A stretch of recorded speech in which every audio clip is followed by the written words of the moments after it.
El Consultorio Jurídico Externo de la Universidad Católica de Santa María, en colaboración con la Asociación de Egresados de la Escuela Profesional de Derecho, presentan las normas de priorización para el pago de la deuda social del sector educación. Bien, muy buenas noches con todas y todos. Mi nombre es Andrés Alonso Zúñiga Najarro, soy abogado por la Universidad Católica de Santa María. Tengo estudios concluidos en la especialidad en Derecho Constitucional y Administrativo y actualmente soy alumno de la Escuela de Posgrado de la misma casa de estudios, cursando la maestría en Derecho Constitucional. Para mí es una gran alegría, un honor poder participar de este espacio promovido por el Consultorio Jurídico Externo de la Universidad Católica de Santa María.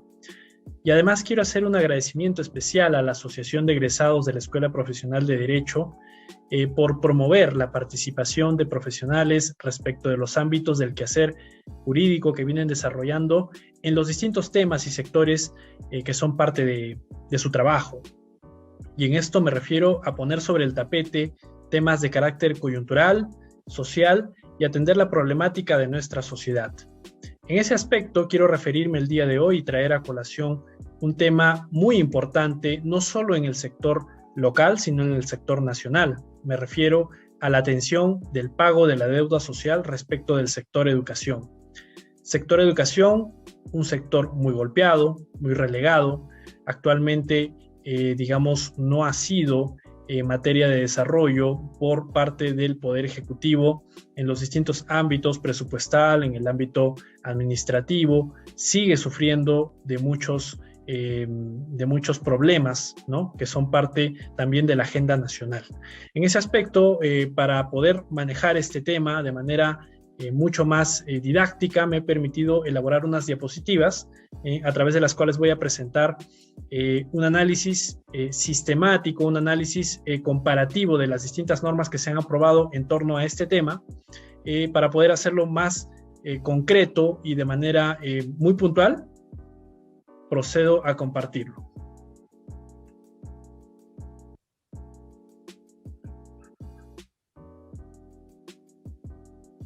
Muy bien. Normas de priorización para el pago de la deuda social del sector educación. Este es un breve índice de lo que voy a tratar el día de hoy. En primer lugar, una introducción, porque considero importante conocer los prolegómenos en torno a este tema. No es un tema, como les digo, de carácter transversal a la coyuntura de los pliegos del gobierno nacional, de los gobiernos regionales, ¿no? Y es importante que tanto operadores del derecho desde el ámbito privado como público puedan conocer de este tema, y la herramienta que les voy a presentar al final, creo yo, puede ayudarles en entender un poco cómo ha sido el manejo de este tema. Luego haré un análisis normativo, un análisis que importa la revisión de carácter transversal de las normas que son parte de este régimen jurídico a nivel nacional, ¿no? ¿Qué es la deuda social del magisterio? Bueno, es una deuda social definida como aquella que se contrajo por parte del Estado peruano respecto de diversos maestros por reducir o dejar de pagar conceptos o beneficios reconocidos por ley. El sector educación ha sido uno de los sectores más afectados históricamente, lo sabemos, han habido marchas, han habido manifestaciones respecto de sindicatos de trabajadores, respecto de grupos de lucha, ¿no?, que se encuentran actualmente precisamente buscando el reconocimiento de estos derechos, ¿no? Y sabemos que hoy en día los docentes, para poder hacer valer el pago de esta deuda, ¿no?, lo que tienen que hacer primero es acudir al Poder Judicial y obtener un pronunciamiento en esa sede, ¿no? Una vez obtenida la sentencia, ¿no?, que cuente con la calidad de cosa juzgada y que pasa a la etapa de ejecución, los maestros deben someterse a engorrosos trámites administrativos y esperar la disponibilidad de recursos para ver materializado el cumplimiento del pago de sus deudas derivadas del reconocimiento de sus derechos. Acá voy a hacer un pare, ¿no?, para poder distinguir entre lo que voy a tratar el día de hoy. Hoy día yo no me voy a abocar a analizar el tema de fondo respecto del derecho conculcado en el ámbito laboral, ¿no?, sino más bien me voy a abocar a lo que es la revisión de las normas en el ámbito de cumplimiento de la obligación.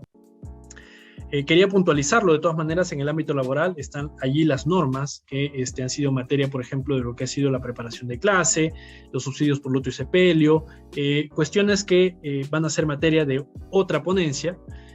pero que sin embargo no son menos importantes que lo que vamos a tratar el día de hoy. No obstante, creo importante manejar el tema del cumplimiento de la obligación, porque actualmente se viene desplegando un proceso de pago para la priorización de la deuda social del año 2021. ¿Cómo ha sido el cumplimiento del pago de la deuda social antes de la ley número 30137? Esta es una de las leyes más importantes, la que voy a mencionar también más adelante, pero tenemos que tener en cuenta que antes del inicio de este marco normativo, estamos en pos de cumplir 10 años más o menos de lo que ha sido la primera iniciativa pregueñada para poder atender este problema. Antes de ese contexto, digamos, estamos hablando de los años 2013 hacia atrás, existía un caos, una situación de incertidumbre por parte de los maestros, una falta de predictibilidad respecto de cuál va a ser la oportunidad en la cual se va a cumplir con esta obligación. Y esto debido a que los distintos sectores involucrados, vamos a decirlo, aquellos que estaban encargados del pago, lo hacían conforme al criterio propio y en base a lo que en aquella coyuntura se presentaba, ¿no?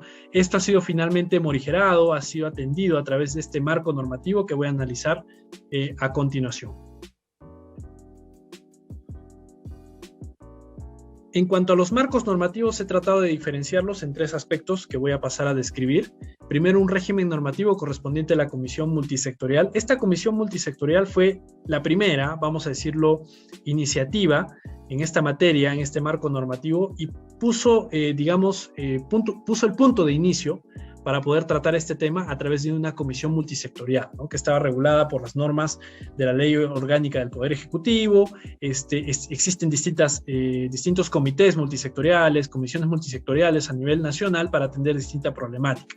En este caso, esta comisión en específico se reactiva cada año para poder atender lo que es el pago, consolidando los listados priorizados de los pliegos del sector nacional y de los gobiernos regionales. Y esto lo hace porque trabaja con comités permanentes que se encuentran previstos en el reglamento de la ley 30137. Existe un régimen normativo de las normas de priorización, que son básicamente las normas que se han aprobado para poder regular el procedimiento de priorización, ¿no? Ahí están los sectores que intervienen, en este caso, ¿no? El Congreso de la República, por ejemplo, en el caso del régimen normativo de las normas de priorización, hay una ley, la ley 30137, interviene el Congreso, intervienen otros sectores a través de decretos supremos para reglamentar, por ejemplo, ¿no?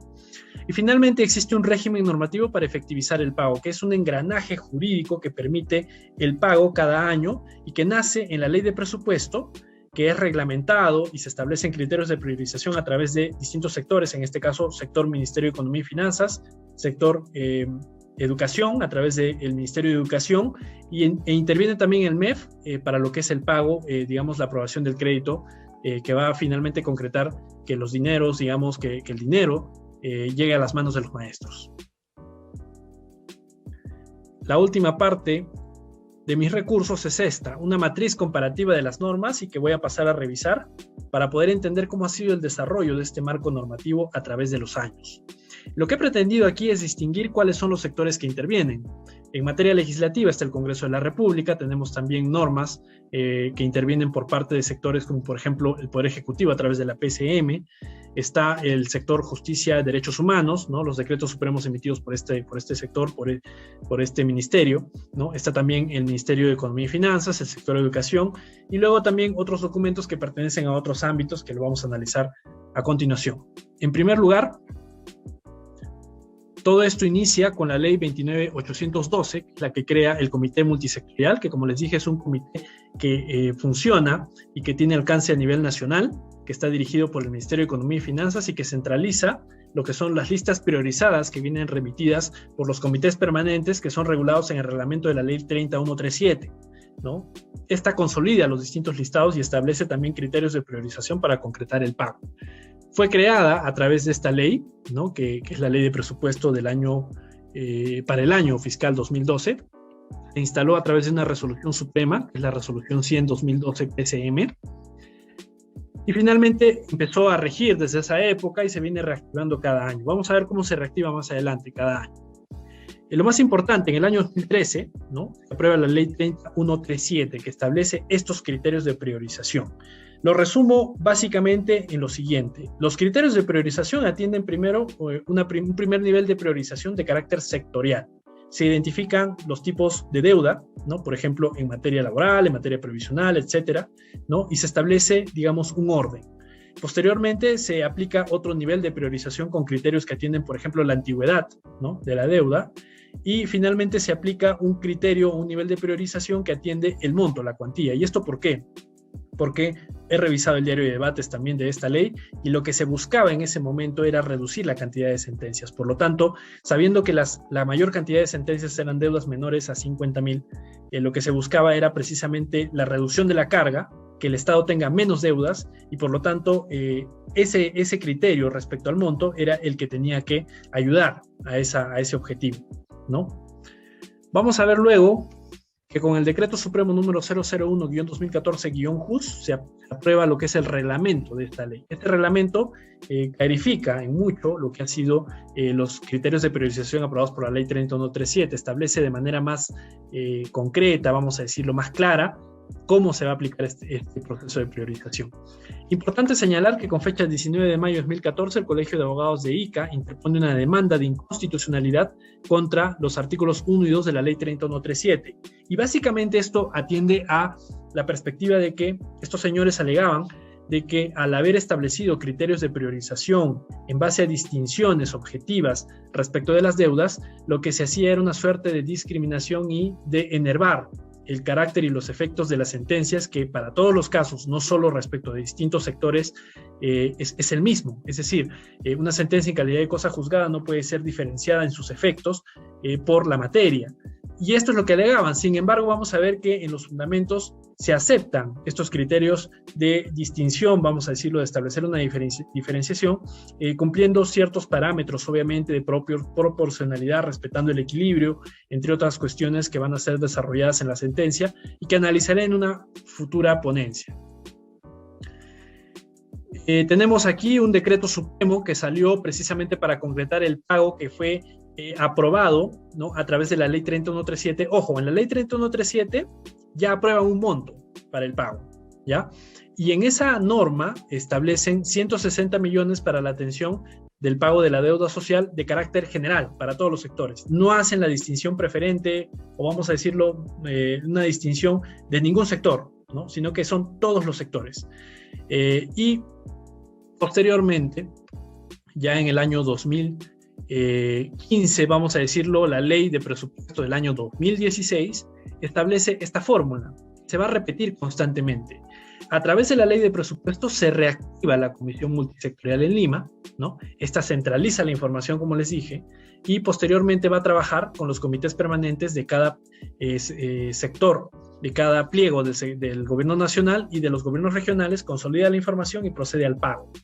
La fórmula que se establece en aquel momento es la ley de presupuesto, un decreto supremo regula esa disposición, ¿no? Y tienes un decreto supremo que aprueba finalmente el crédito suplementario. En el año 2017, ¿no?, tenemos la ley de presupuesto para el año fiscal 2017, también reactiva la Comisión Multisectorial, ¿no? Tenemos el decreto supremo que regula esa disposición, ¿no?, que aprueba un reglamento para esa disposición, las normas reglamentarias, y finalmente el pago a través de un decreto supremo del sector de economía y finanzas.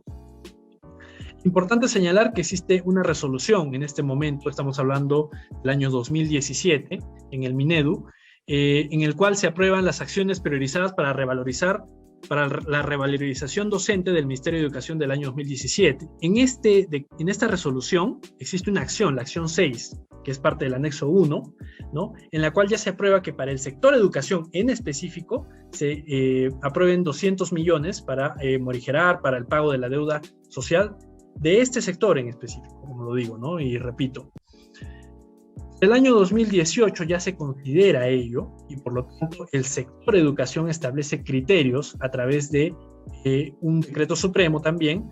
Entonces la fórmula pasa a ser esto, ¿no? Lo que es la ley de presupuesto, reactiva la comisión, reactiva el proceso de pago, establece el monto y ya establece un monto diferenciado, ¿no?, para otros sectores y para sector educación. Tenemos una ley que es la ley 3841, que se aprueba en el año 2018 y que incorpora al esquema de la ley 30137 un criterio de priorización basado en condiciones preferentes que pondera dos aspectos fundamentales: la atención del pago de mayores de 65 años y la atención del pago de enfermos terminales y enfermos con, enfermedad terminal, enfermedad avanzada. Perdón. Entonces, este criterio que se incorpora a través de esta norma, lo que busca es atender cuestiones de carácter humanitario, ¿no? Hablamos mayores de 65 años, enfermos terminales y aquellos que tengan enfermedad avanzada. Dentro del rubro de enfermedad avanzada existe la discapacidad severa, que, ojo, se rige por sus propias normas para poder acreditarse. Más adelante vamos a ver cómo eso en el nuevo reglamento se regula. Tenemos finalmente otra fórmula para el año 2019, ¿no? Que hace lo mismo, precisamente reactiva la comisión, normas reglamentarias, Minedu aprueba los criterios para la priorización, y en este caso ya en el año 2019 sale la sentencia que resuelve declarar infundada la acción de inconstitucionalidad, la demanda de inconstitucionalidad presentada en el año 2014, ¿no? Pero que, ojo, incorpora contenido muy importante para poder establecer un nuevo camino en el pago en la priorización, por ejemplo. A raíz de esto, por ejemplo, ya se aparta, la legislación nacional se aparta del criterio de ponderar el monto, la cuantía, y ya empieza a aplicar los nuevos criterios incorporados que atienden cuestiones ya de carácter humanitario, como lo menciono, cuestiones, digamos, por ejemplo, incorpora también a Fuerzas Armadas, lo que no se establecía en el antiguo reglamento, ¿no? Acá está la autorización del crédito suplementario para ese año, y finalmente acá ya en el año 2020, ¿no? Lo más importante es que se aprueba un nuevo reglamento, ¿no?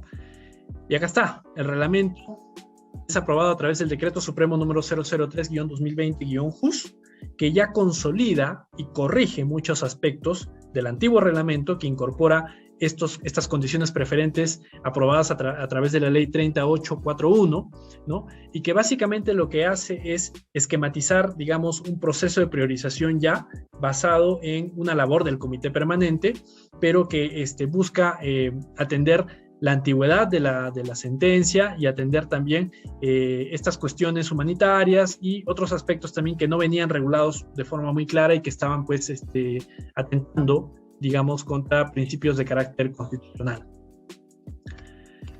Lo más importante, actualmente para este año 2021, estas son las normas que están rigiendo. Tenemos la ley 30137, ¿no? Que ha sido modificada por la ley 30841, ¿no? Tenemos el reglamento, que es el reglamento aprobado en el año 2020 a través del Decreto Supremo 003-2020-JUS. Tenemos la ley de presupuesto del año, para el año fiscal 2021, la ley 21084, y tenemos las normas reglamentarias, ¿no? Que reglamentan esta disposición, que es el Decreto Supremo 015-2021-EF, los criterios de priorización del sector de educación aprobados a través del Decreto Supremo 003-2021 Minedu. Importante, algunos apuntes finales para cerrar mi exposición. No existe otro comité, solo existe la Comisión Multisectorial en Lima y la Comisión Permanente, ¿no? Que trabaja aquí en el gobierno regional. No existe un comité para poder evaluar los documentos presentados por aquellos que acreditan discapacidad severa, por ejemplo. No se regula, no se establece un comité médico, por ejemplo. Así como no se establece un comité jurídico para evaluar las sentencias judiciales, lo cual sería una aberración porque ya tienen la calidad de cosa juzgada. No puede existir un comité médico que esté instalado para poder revisar los pronunciamientos de los distintos sectores en materia de salud respecto de lo que es condición de discapacidad severa, que se regula respecto de su propia norma, y tampoco respecto de los que tienen enfermedad avanzada, ¿no? Que, ojo, el nuevo reglamento establece nuevos requisitos, ¿no? Ya establece, digamos, un reconocimiento un poco más complejo. Entonces, no hay otro comité. Segundo, también hay que considerar, ¿no? Que estas normas son las que están regulando el proceso de este año. Y ojo, un aspecto con el que quiero finalizar es que, si bien es cierto, el sector de educación ya cuenta con un trato diferenciado, se le está atendiendo con un monto específico de 200 millones para la atención de la deuda social, eso no cumple con la finalidad, puesto que cada año se viene incrementando la cantidad de deudas por este tema.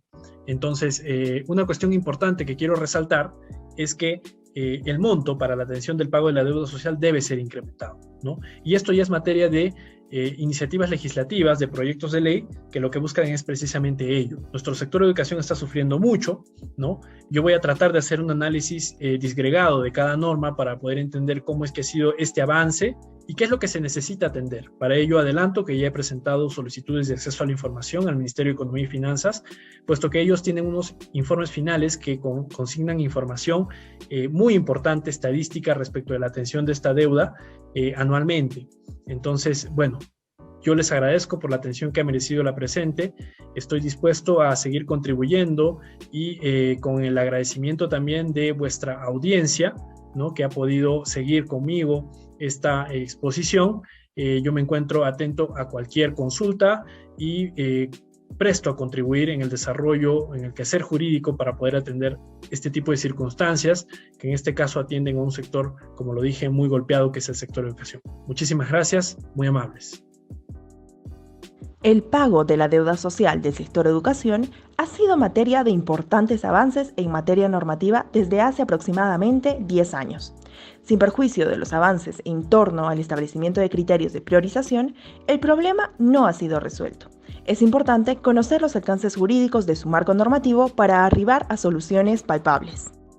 Recuerda que puedes encontrarnos en Facebook, Instagram y YouTube. Además, puedes contactarnos al 966 79 4298.